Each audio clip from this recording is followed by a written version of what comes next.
Hello, everyone. Welcome to our St. Paul Learn with the League. This is a monthly program we present for our community. My name is Cheryl Bailey. I'm a League board member and a co-chair of the program committee. I'm moderating tonight's presentation on ranked choice voting. Many thanks to the White Bear Lake area and Roseville area leagues for their continued support of our talks. We'd also like to thank the St. Paul Neighborhood Network and Suburban Community Channels for broadcasting and taping tonight's program. You can check our YouTube channel and view this and previous programs anytime. This is our land acknowledgement, which is a small part of supporting Indigenous communities. We use it before our programs in hopes that it will inspire viewers to learn and consider the views of Native nations. This program is being recorded and broadcast on Facebook Live in addition to Zoom.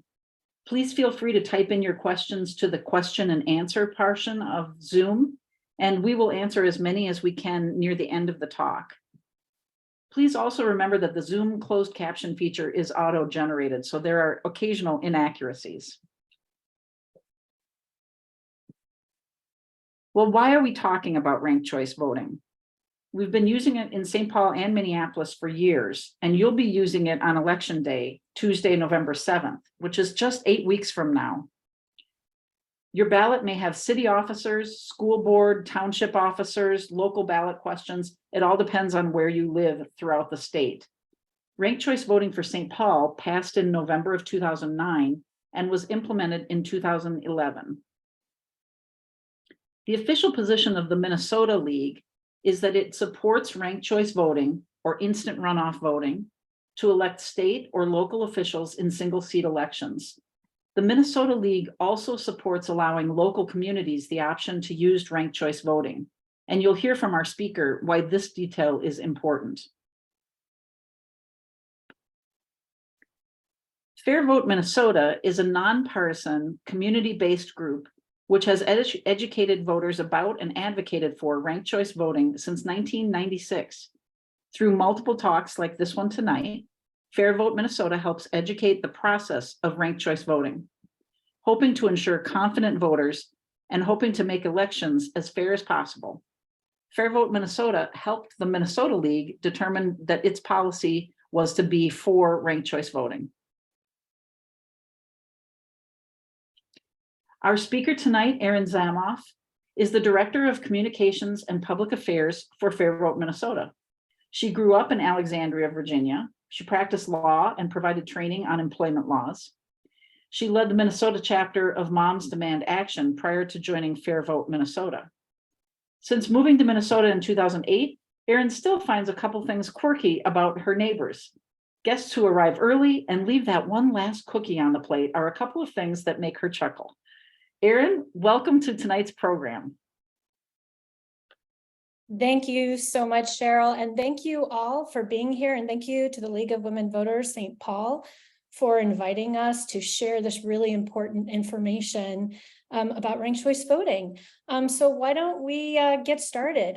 Thank you all for joining us. I'm going to just share our presentation and we can get started. So welcome.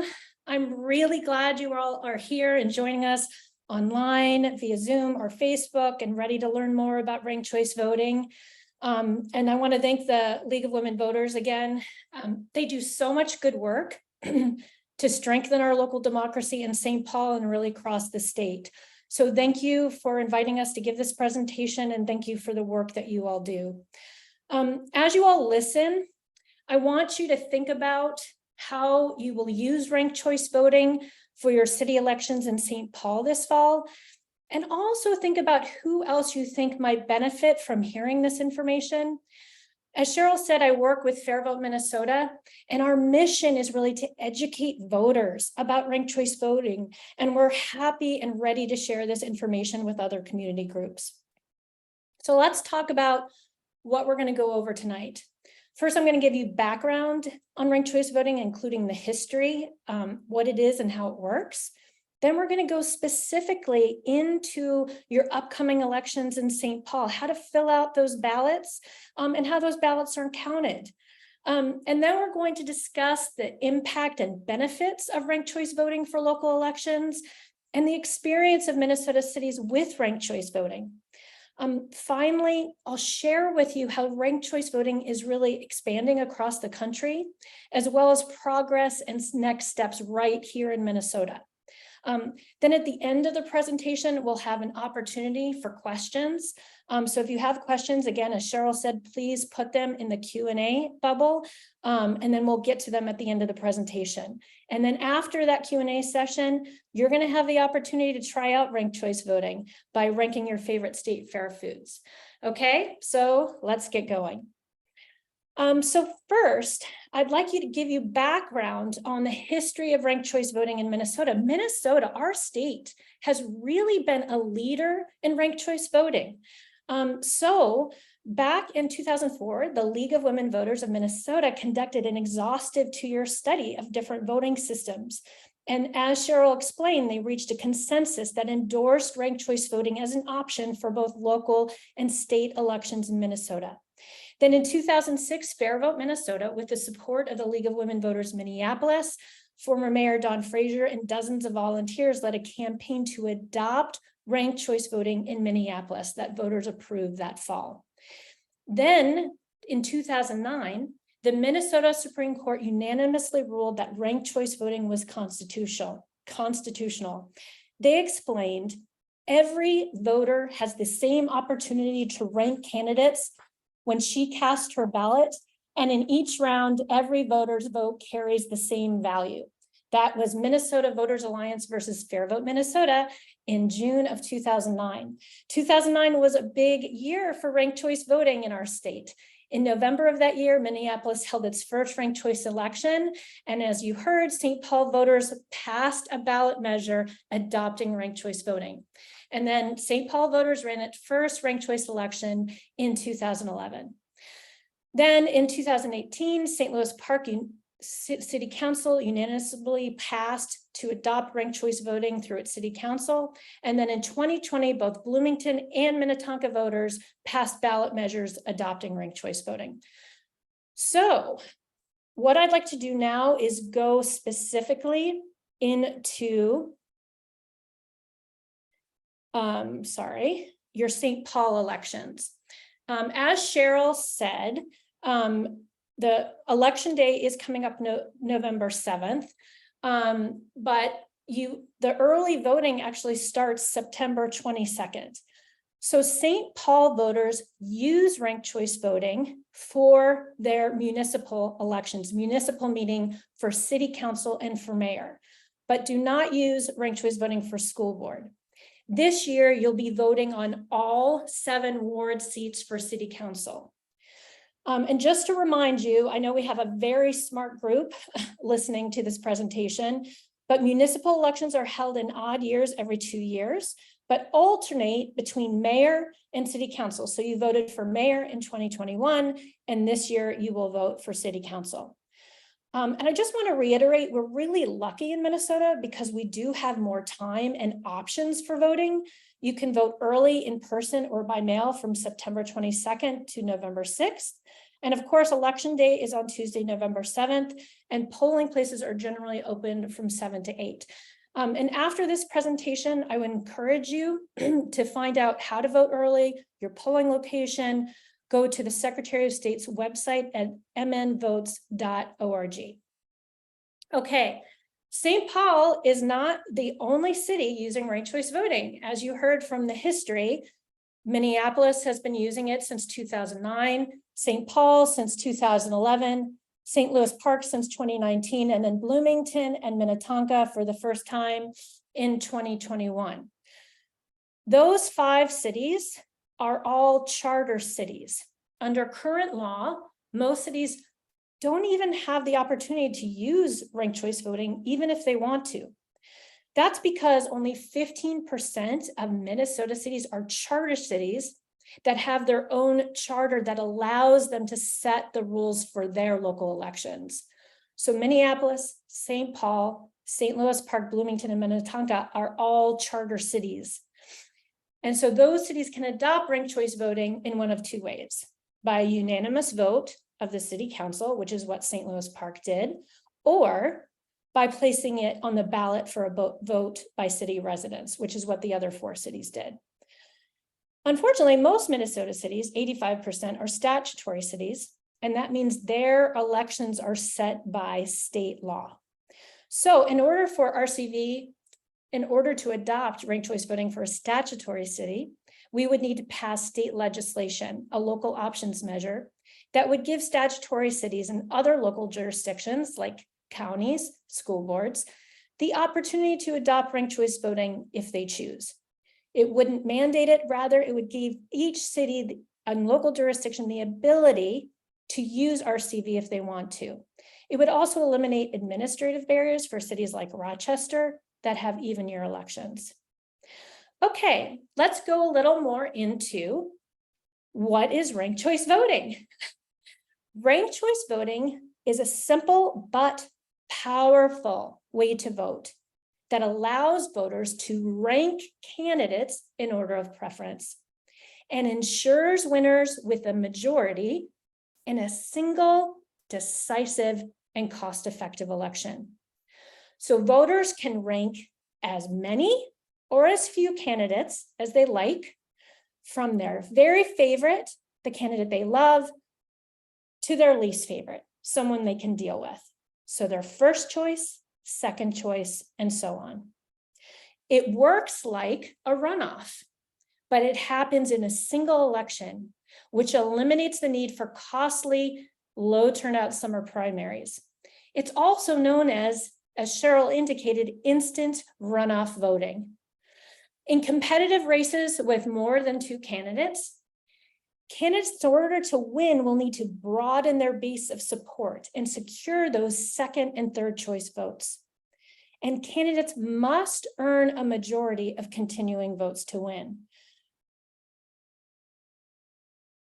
So how is ranked choice voting different from sort of the traditional system that we use in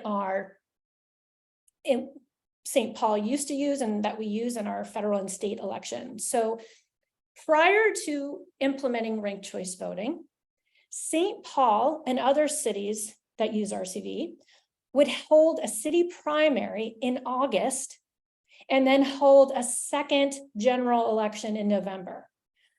I just want to have a note of caution here, because when people think about primaries, they think of partisan primaries, but note that city elections are nonpartisan. And so a city primary is different from the partisan primaries that we use for state and federal elections in even years, where you have generally a Democratic and a Republican primary. Prior to ranked choice voting, a nonpartisan city primary was held in August anytime there were more than 2 candidates on the ballot, in order to narrow down the number of candidates considered in the general election to the top 2. Usually, or often, only 7% or less of voters participated in those August primaries. And that small slice of the electorate would decide which candidates moved on to the general election. Those primary voters were not as diverse and representative of the city's voters. Ranked choice voting eliminates the summer primary, but it achieves the same result with majority winners in a single decisive November election when more people are paying attention and turn out to vote.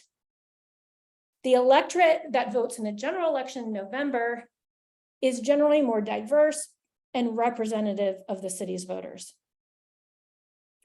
Okay, now that we understand what ranked choice voting is generally, and how it's different from the old system, let's really go into what your ballot's going to look like and how you are going to mark your ballot. So one thing I want to note, again, after this presentation, I encourage you all to go to mnvotes.org and click on What's My Ballot? Not now, please stay on the presentation. But if you go to mnvotes.org and click on What's My Ballot, If you put in your zip code, your home address, you can view your sample ballot.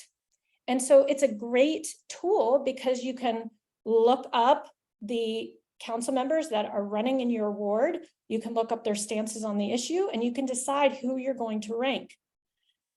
So you all are able to see what a ranked choice ballot looks like. I have a sample Ward 7 ballot. So unlike a traditional election, you are not limited to just one candidate. You can rank your choices. So what you're going to do is you're going to mark your ballot from left to right, top to bottom. I'm definitely not going to be telling you who to vote for, but you're going to go into this column and mark your favorite choice. Then you're going to mark the person who you don't like quite as much, but you still like them. That's your second choice. Then among these city council members, you're going to mark your third, fourth, fifth, and so on. Mark as many as you like, as long as you have a preference between the candidates. In St. Paul, you can mark up to 6 choices. What I would do, though, is really encourage you to rank your vote. So you're not required to rank all 6 choices, but the more you rank, the more power your ballot has in deciding the outcome. It doesn't harm your first choice to rank additional candidates. And additional choices will only count if your first choice is eliminated. And again, your second choice will only count if your first choice is eliminated, and so on. If there's anything you can take away from this presentation and to share with other St. Paul voters and voters in the other cities that use ranked choice voting, is to encourage voters to use the power that they've been given and to rank their vote. It gives you more choice. It gives you more power to decide the ultimate outcome of the election. Now I'd like to go through a few things that you should not do when you're voting. First, do not overvote. Don't choose more than one candidate for a single choice, because then the election judge won't be able to determine your intent. Only mark one candidate per column. I will note that if this ballot was submitted, the machine would reject it. So just remember, you only want to mark one candidate in each column. Don't choose the same candidate more than once. It doesn't help your favorite candidate to rank them more than once or to not rank anyone else. This ballot would be the same as just ranking McIntosh as a first choice. So it doesn't give any more favor or power to that person to rank them more than once. Do not skip a ranking. Don't skip a column. When a voter skips a column, the ballot is counted for the next highest ranking, which is required under voter intent rules. Okay, let's look quickly into how votes are counted. Now note that under our current system for state and federal elections, what is called a plurality, or otherwise known as first past the post system, candidate A would win this election with just 40%. And as you can see, 60% of the district voted for someone else. With ranked choice voting, the winning candidate must earn 50% plus 1. If one of the candidates receives a majority of first choice votes, more than 50%, that candidate wins in the first round of counting. This happens in about 70% of the time with ranked choice voting, but that hasn't happened here. No candidate has earned a majority of voter support, so then the candidate with the lowest number of votes, candidate B, is defeated. And those ballots now count for those voters' second choices. Okay, so we can see here when candidate B is eliminated, those voters' ballots go to their second choice. 17% of B voters preferred A as their second choice, while 6% chose candidate C. With those second choice votes, candidate C earns a majority, actually more than a majority, 57% of the vote, and wins. Note that your vote will stay with your first choice as long as that candidate is still in the running. So there's no harm to your favorite candidate in making a second choice vote. So that's why successful candidates in ranked choice elections really campaign for those second and third choice votes. Okay, so what are the steps in counting the votes? So first, you count the first choice votes for each candidate. Again, if one candidate wins a majority of those first choice votes, that candidate wins. But if no candidate reaches a majority, as in our example, then the last place candidate who cannot win, like candidate B in our example, is eliminated. And then those ballots now count for their second choice on the ballot. So this process continues until one candidate earns a majority and wins. All right, now I'm going to do a quick video about ranked choice voting. To be clear, this video is about ranked choice voting in Minneapolis, but a lot of the same lessons apply.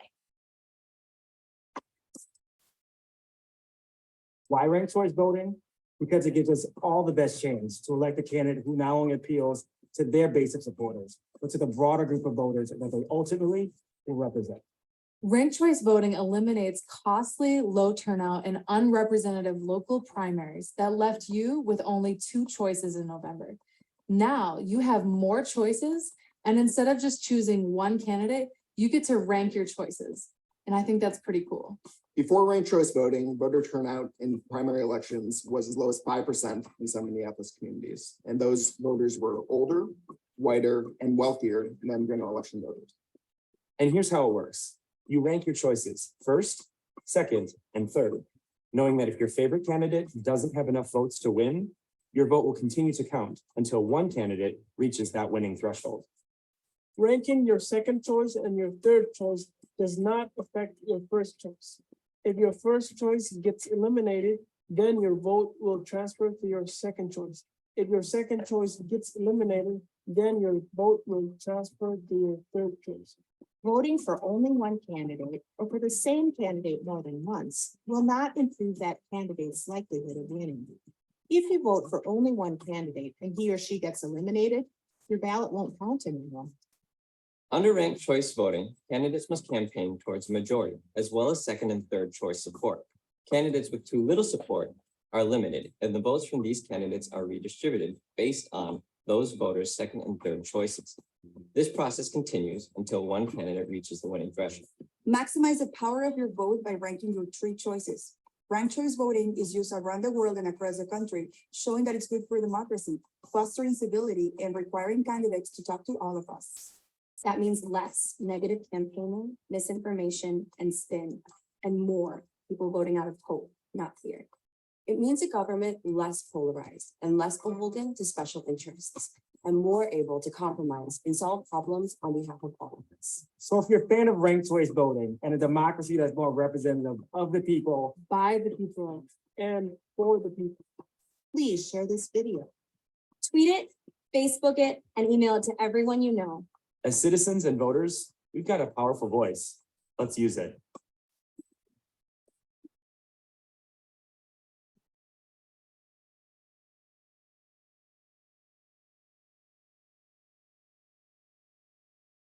All right. Okay. So we're really excited about the cities in Minnesota that use ranked choice voting. And I just want to briefly go over the impact of ranked choice voting in city elections. We've touched on some of these things, but I just want to make them clear. It really increases effective voter participation because it combines 2 rounds of voting into that election in November when turnout is higher and more representative of the city. It ensures majority winners, eliminates ticket splitting, wasted votes, and the spoiler problem. It has the potential to reduce negative campaigning because candidates really need those second choice votes and wider support to win, so they're less likely to attack their opponents. They don't want to alienate their opponents' base supporters by attacking them. It saves the cost of a municipal primaries that generally don't attract a lot of voter turnout. And it can expand opportunities for women and people of color. In fact, there's some research that was done by Represent Women, another democracy reform group, comparing election results across the country. And it showed that electoral outcomes for women and people of color were better overall in jurisdictions that use ranked choice voting. Women and people of color were more likely to run and win in higher numbers. Let's look a little bit at how ranked choice voting has played out in the cities that have used it. So FairVote Minnesota has been conducting voter exit polls in ranked choice elections since Minneapolis first started using it in 2009. The vast majority of voters find it simple to use. They like ranked choice voting and they want to continue using it. They also report that it can create more civil campaigns and they'd like to see it expanded.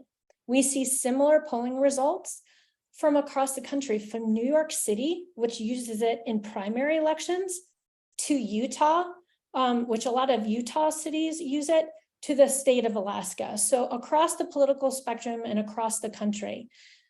Some people will say, oh, well, people find it confusing. People rank things all the time.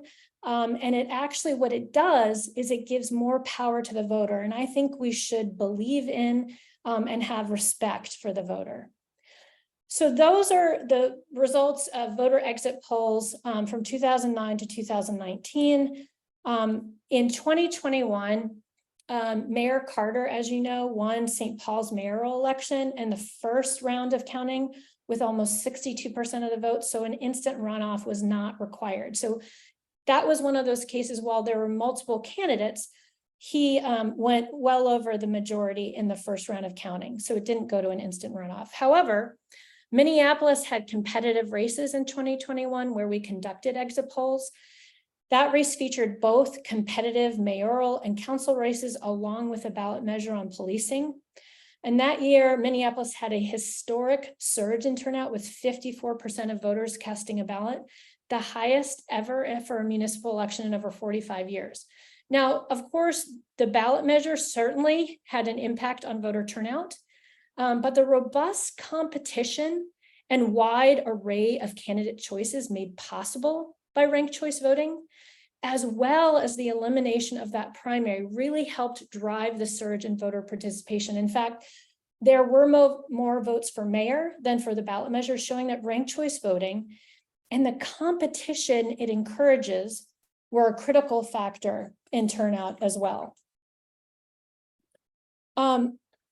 One thing I want to also mention is that over 4 cycles of ranked choice elections in Minneapolis, we've also seen this in St. Paul, the diversity of the candidate pool has steadily increased.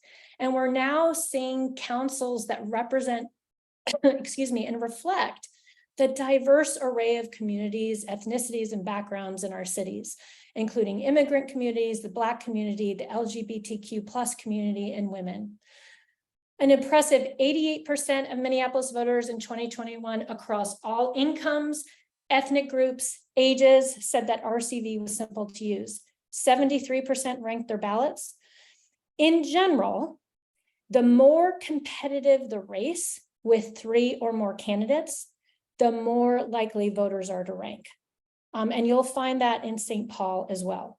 The large number of voters ranking their ballots shows that very few voters chose to vote for only one candidate, and voters understand the power of ranking. So they tend to rank in those elections that are most competitive because they get it, they understand it. 76% of Minneapolis voters like RCV and want to continue using it. But as I said before, ranked choice voting is not just used in Minnesota cities. It is also starting to expand across the country. And I do want to take a minute to take a broader look at ranked choice voting by looking at the Alaska example. In 2022, the state of Alaska joined Maine in using ranked choice voting statewide. From all reports, and despite the added challenges of a special congressional election in August, the state had a smooth implementation, resulting in 79% of Alaskan voters reporting RCV was simple to use. Representative Mary Peltola, who you see pictured on the left, was the first Alaska Native and first woman elected to represent Alaska in the US House, defeating more divisive candidates like Sarah Palin.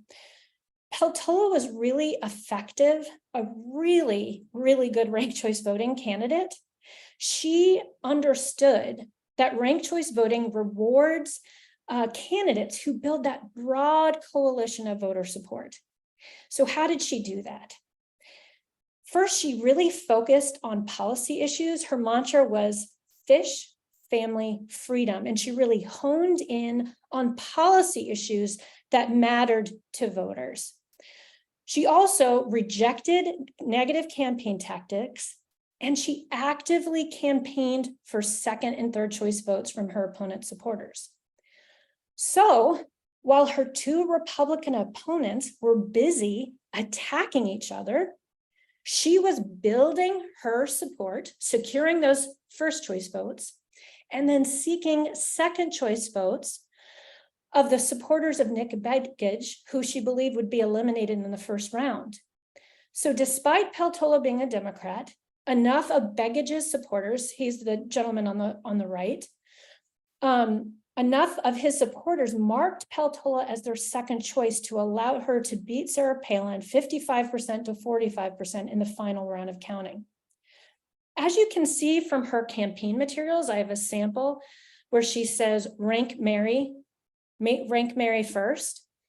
She really embraced ranked choice voting, and she encouraged voters to rank.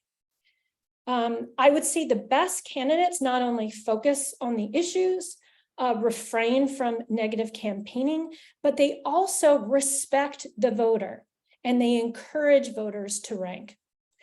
The Alaska example shows not only that ranked choice voting is nonpartisan, it's been embraced by this red state, but it also shows the potential of ranked choice voting to reduce extremism and the potential to heal the divisions that unfortunately we have in our democracy.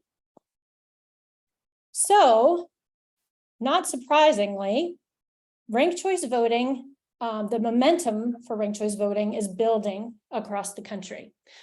Over 50 jurisdictions already use ranked choice voting, including, as you know, the states of Maine and Alaska.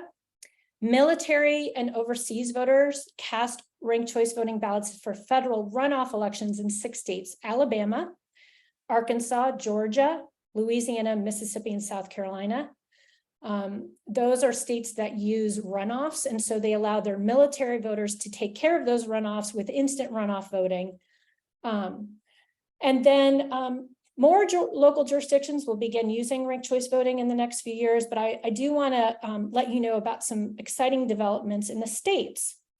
So in 2022, Nevada voters approved of ranked choice voting for federal and state elections in 2022, but because it was a citizen-initiated ballot measure as opposed to coming from the legislature, they have to pass it again in 2024, and that's just what's required under their constitution for citizen-initiated ballot measures. So they passed it in 2022. If they pass it again in 24, they will start using ranked choice voting for state and federal elections.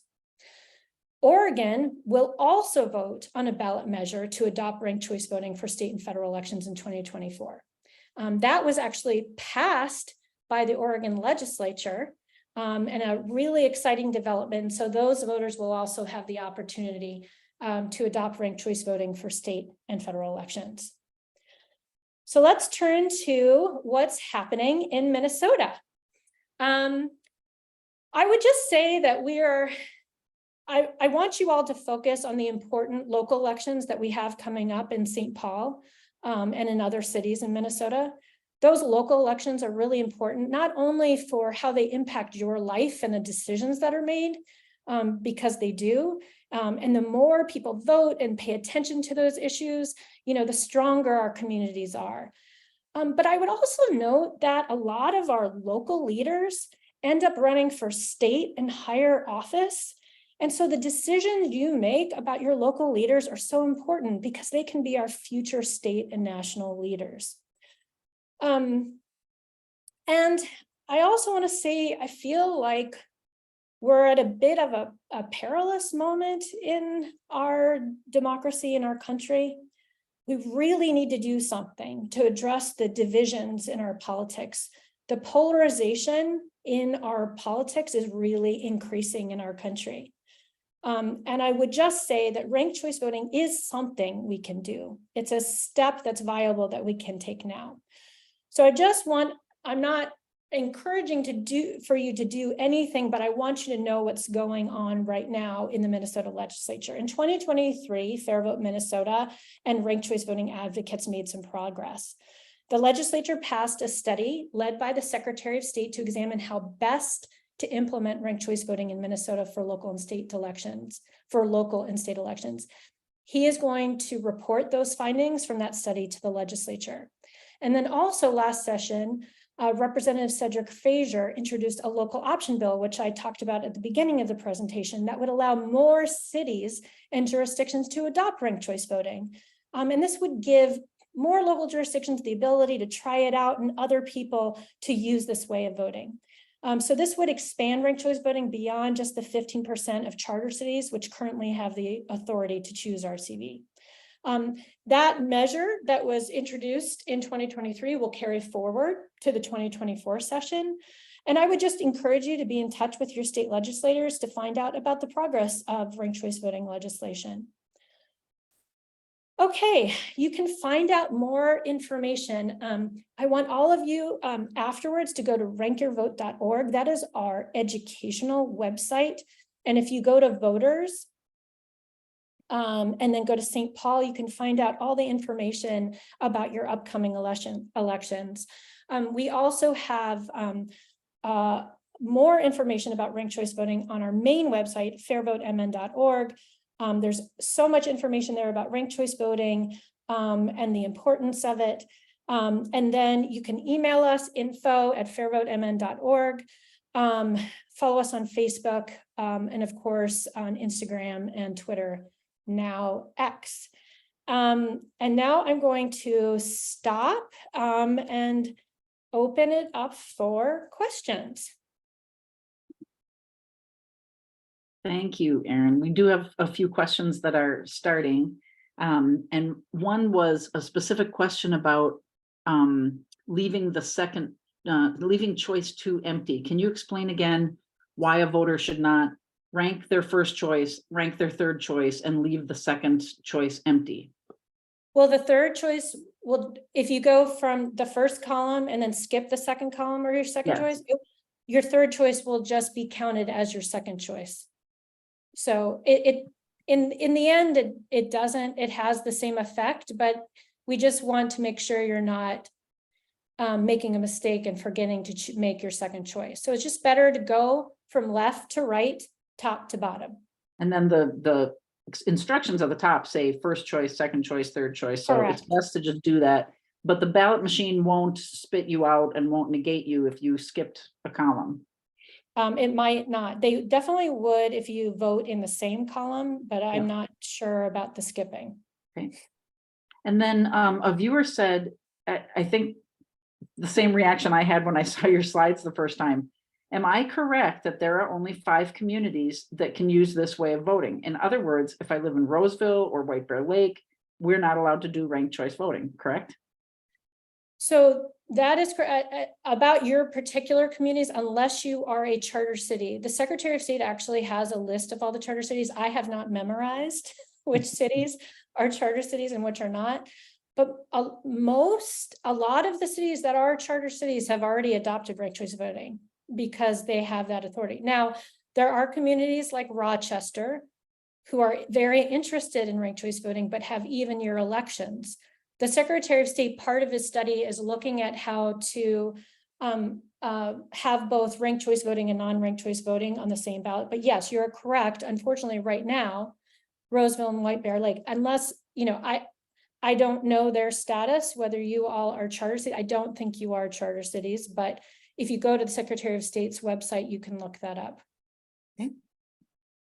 And then one viewer wondered if there's a handout, and we had just texted them that there's no handout per se, but this presentation will be on our website, on the League of Women Voters St. Paul website.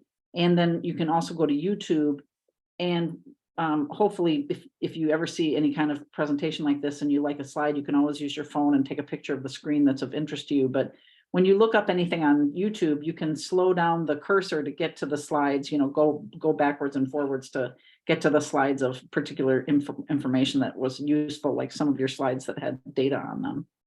And- Someone's asking specifically if you could come to the Episcopal Homes on University in St. Paul. So I'm not sure, to riff on that, you can't just sort of show up in the lobby and say hi. But do you ever reach out to organizations like the Episcopal Homes and say, you know, we had some interest at a video presentation that I did, you know, would any of your residents be interested in me doing a presentation here? Absolutely. We are very interested in doing presentations, very much. And so, you know what, I'm going to give you all my email, or I guess, Cheryl, when we, I can put my email in the chat. And so I'm happy to share that. Can I send that to, can you share that with everyone? Yep, I sure can. And then we Okay. will also be sharing your links on the website in about a week. So all of that should show up too. One thing I just wanted to add in terms of the slides and everything, a lot of this information is both on the rankyourvote.org website and the FairVote MN. The FairVote website has more advocacy because we both educate and advocate for ranked choice voting. The rankyourvote.org is really focused on the upcoming ranked choice elections. And if there's one thing you can do, I would really encourage all of you to make sure voters are aware of these important elections coming up. Not just in St. Paul and not just in the ranked choice voting cities, but really local elections are so important. So go to mnvotes.org, go to rankyourvote.org. We have the list of all the candidates on our website. We have links so you can find out what's on your ballot. So I'd really encourage you to go there and then talk to your neighbors about it. I'm a little worried that the media, when there's not a mayoral election on, that they're not paying enough attention. So we really want to encourage people to get engaged and vote. Agreed. I mean, and the league totally supports that. We have something called Vote 411 that people can just look up, and same thing. You can see your ballot, you can find your district, you can find who your council person is.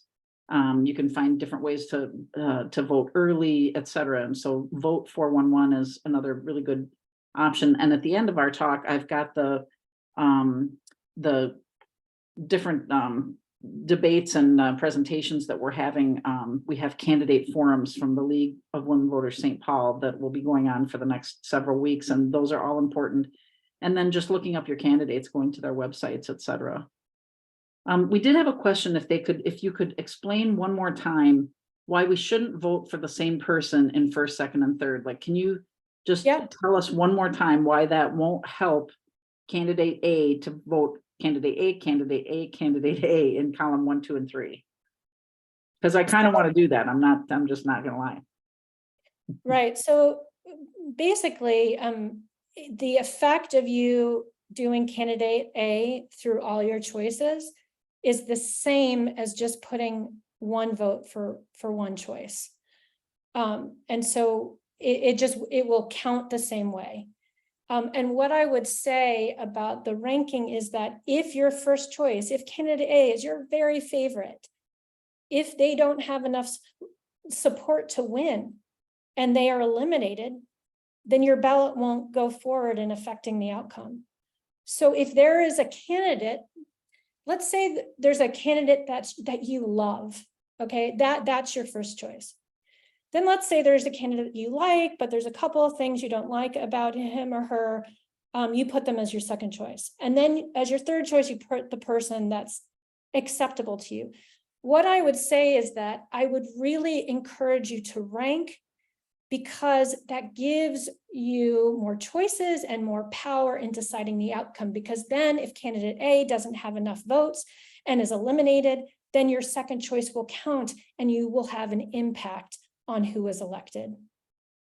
And one thing, I know you don't go negative, but it occurs to me that if there are 6 candidates and you've seen ugly campaigning on candidate E, you're definitely not going to rank candidate E. That candidate will not get your first, second, third, fourth. They're not going to get your vote in any way. And that seems to me that would go along with your argument that ranked choice voting helps take away the power of negative campaigning in a way. Yeah, and I will say, obviously, our politicians and even our voters are sort of used to the old system, which is very polarized and binary, like us versus them. Ranked choice voting is a different way, and so some candidates will like regress to that old way of thinking. Like in the Alaska example, that's what the 2 Republican candidates did, and they didn't win.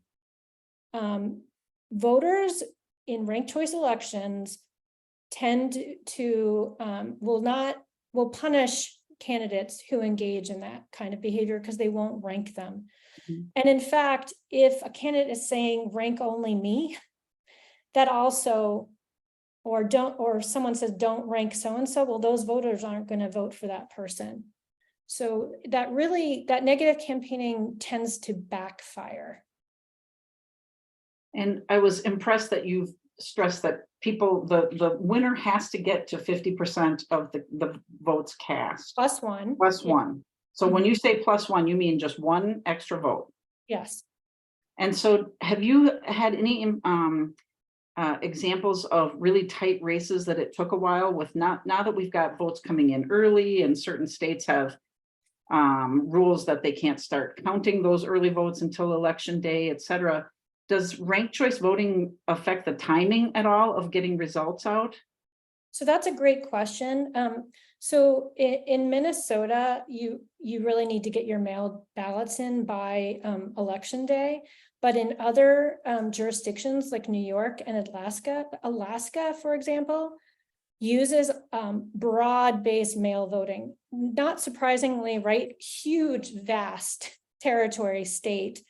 And so to really empower their voters, they use mail ballot voting to get as many people as possible, but they give 2 weeks for all those ballots to come in. Same in New York. And so when people were saying, oh, the Alaska, New York ranked choice elections are taking so long, no, it was because before they did the instant runoff, they wanted all those mailed ballots in.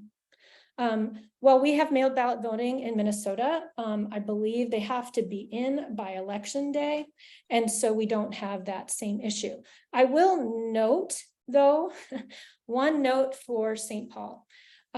In Hennepin County, they use a spreadsheet counting method that tends to be pretty quick. Ramsey County has different voting machines and does not use that spreadsheet counting method.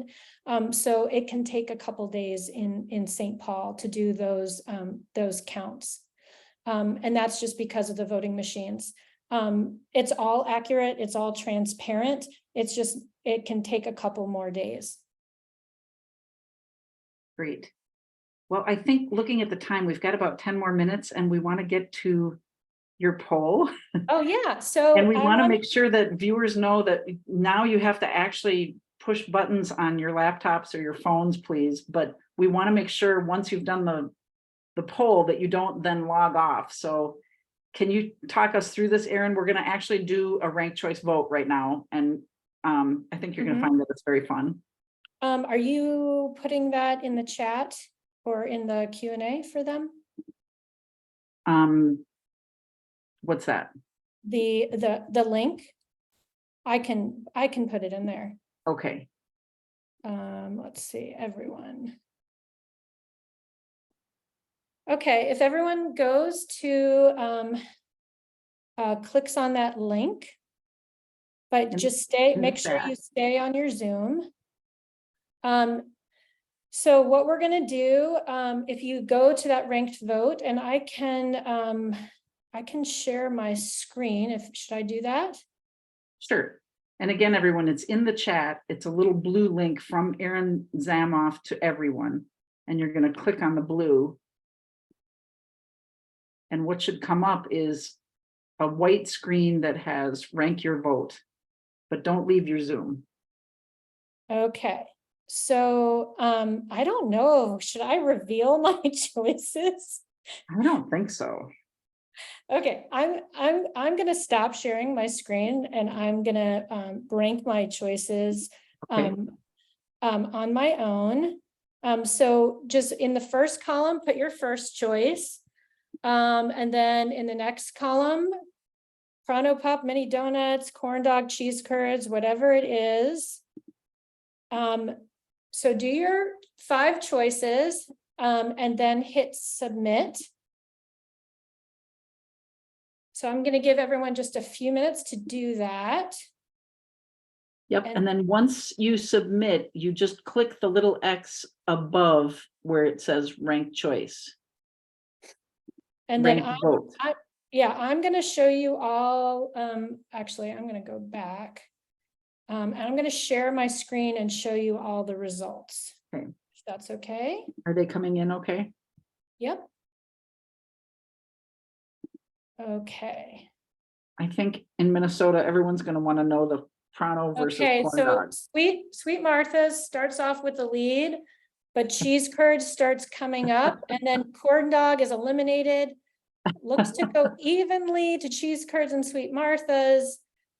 Sweet Martha's is staying in the lead. Pronto Pup eliminated. Oh, you're killing me.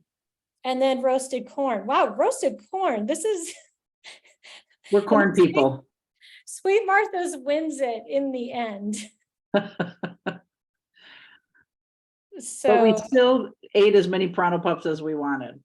Yes, that's right. And the whole point of that is just to show that it's very easy to rank your choices.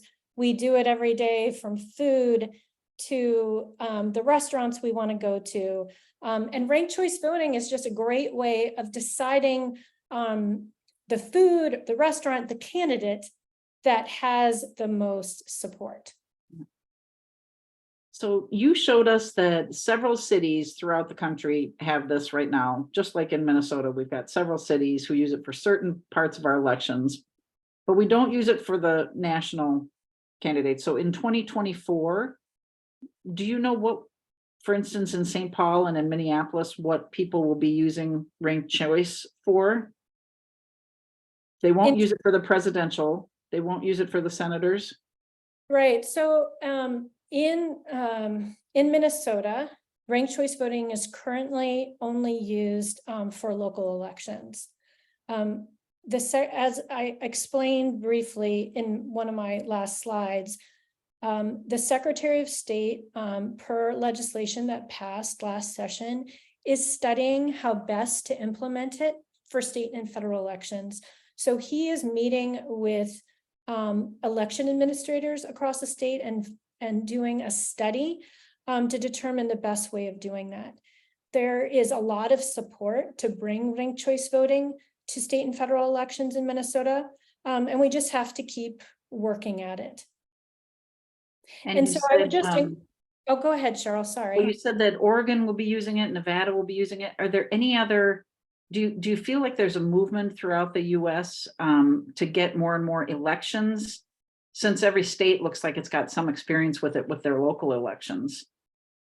Yeah, there is for sure a movement. And I do want to emphasize that ranked choice voting is truly nonpartisan.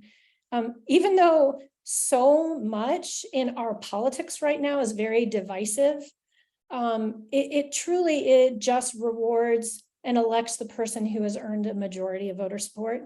You know, because of what happened in Alaska with the Democrat winning, some Republicans may have soured on it, but others have embraced it. Like, for example, in Utah, Republicans there that have embraced it. Some Republicans in Alaska have embraced it. It truly is a nonpartisan And it does give more power and can have the ability to really change the way we do our politics. And that's what gets me excited. And you introduced me, you know, that I've been involved with the gun violence prevention movement for a long time. I was so frustrated that things weren't moving. And I decided that we really need to change our system in order to, people keep talking past each other. We need to talk to each other and not, you know, try to, you know, I'm going to deny something for political reasons because I don't want them to have a win. We need to work together. We have so many pressing issues.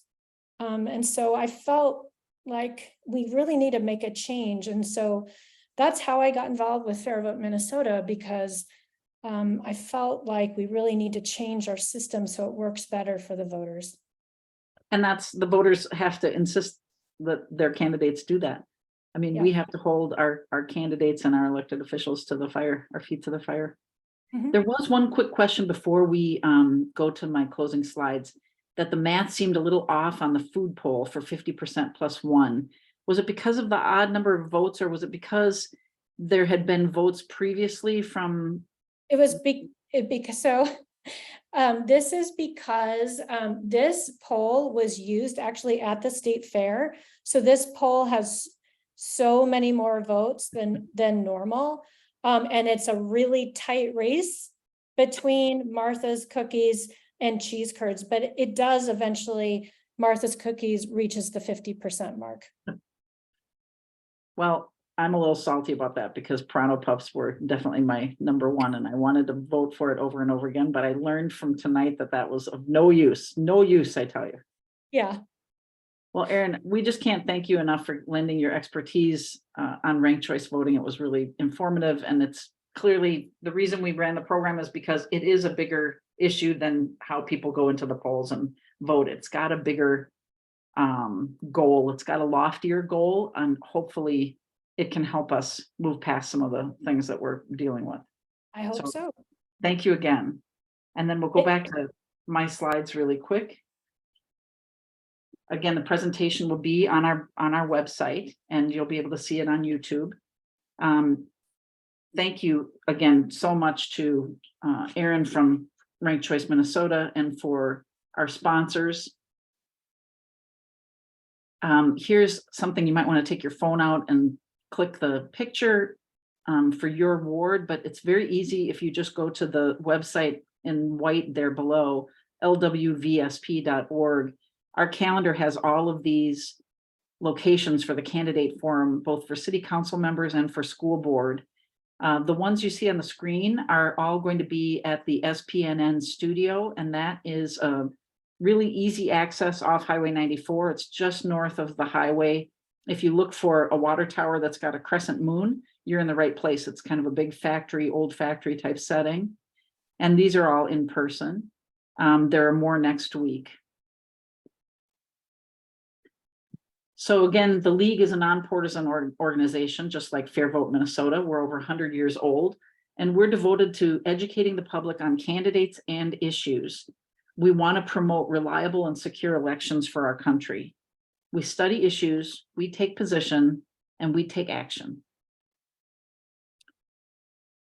Information about the League is everywhere at our state level, federal level, or in St. Paul, and you can see the websites there. We would love you to join us. It's easy to become a member of the League of Women Voters. Again, gratitude to Roseville, gratitude to White Bear Lake for supporting us. Look at their websites too. And again, thank you to SCC and SPNN for continued support and recording of these programs. Please join us on November 28th. It is sometimes a hilarious program. It's always positive to watch what St. Paul high schoolers are coming up with in civics-oriented and voting-oriented projects that are led by our Youth Vote team from the League of Women Voters St. Paul. So we hope you'll join us. Have a wonderful evening and good night.